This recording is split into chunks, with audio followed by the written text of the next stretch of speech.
Bonjour tout le monde, Roch Bérard ici, passionné de gestion des ressources humaines. Encore un article ce matin qui sort, pénurie de main-d'œuvre, les PME au cœur de la tempête.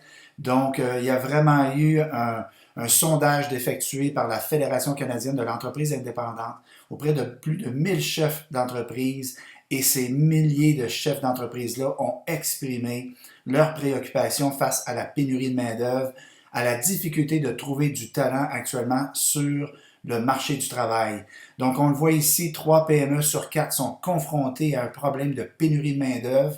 Bien entendu, il y a une question, si on offrait des meilleurs salaires, peut-être que ce serait un peu plus facile d'attirer des gens, mais au-delà de ça, vous allez voir que dans l'écosystème de l'emploi, il manque de paires de bras, il manque de compétences. 76% des chefs d'entreprise travaillent encore plus d'heures que prévu. Et normalement, lorsqu'on se lance en affaires, oui, on aime faire des heures de travail, mais éventuellement, on veut réduire un peu et déléguer à des gens. Et là, les gens sont obligés de reprendre et de travailler un petit peu plus fort. La moitié des PME ont dû refuser des ventes ou des contrats, réduire leurs heures d'ouverture de commerce, etc., dû au manque de main-d'œuvre. On voit ça régulièrement dans l'actualité. Et malgré l'existence de plusieurs programmes gouvernementaux, plus de 40% des chefs d'entreprise affirment ne pas bénéficier d'aide, de primes au niveau salarial ou subventions, quoi que ce soit, parce qu'ils ne connaissent pas ça ou c'est trop compliqué de faire affaire à ces gens-là.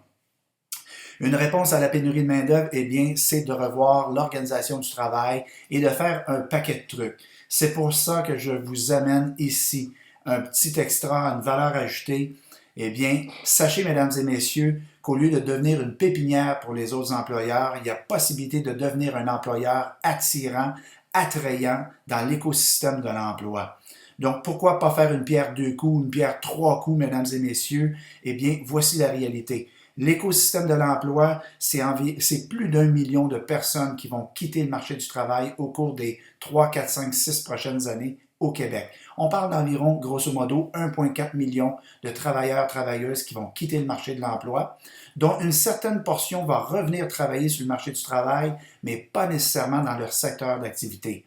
Donc, les très grands employeurs, que ce soit des villes, des grandes entreprises manufacturières, des très grands employeurs, verront 25, 30, 40 de leurs employés quitter au cours des prochaines années. Et vous imaginez bien que ça va être très difficile pour les moyennes entreprises, les petites entreprises et les TTE, les petites entreprises, de compétitionner au niveau de l'enveloppe salariale et des conditions de travail des grands employeurs. Donc, ces gens-là, ces petites entreprises-là, doivent faire des choses particulières au-delà de l'argent pour conserver leurs employés et ne pas les perdre au détriment des très grands employeurs.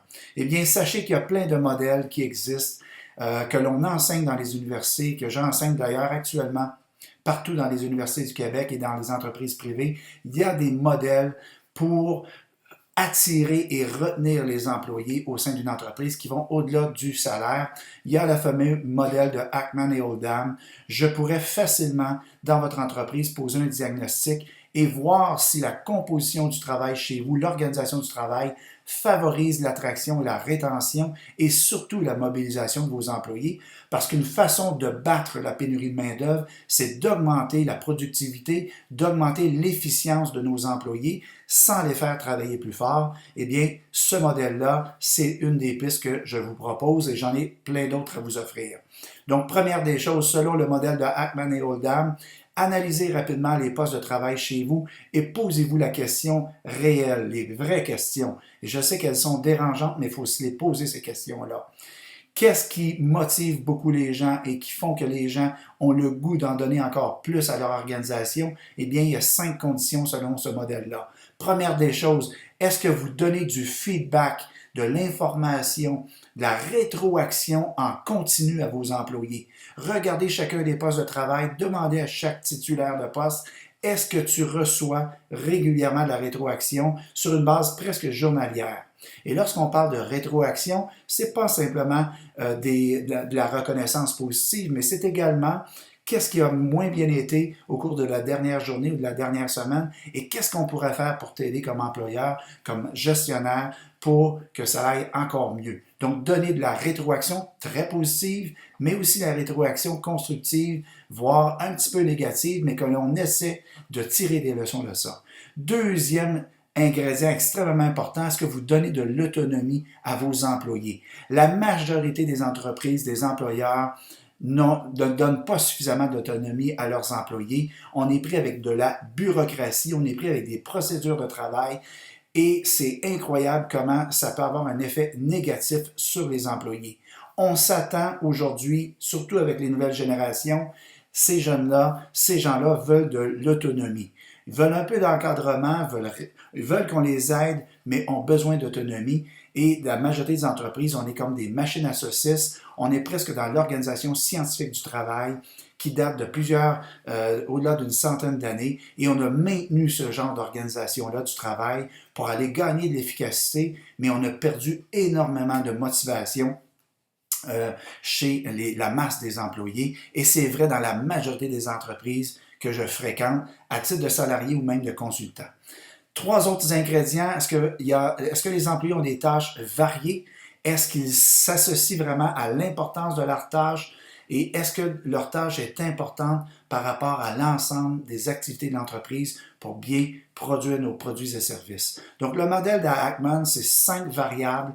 On peut analyser rapidement chacun des postes de travail chez vous et savoir si pour chaque poste de travail, est-ce que la majorité de nos postes de travail ont la note de passage sur ces 5 ingrédients-là, dont les 2 plus importants, la rétroaction et l'autonomie.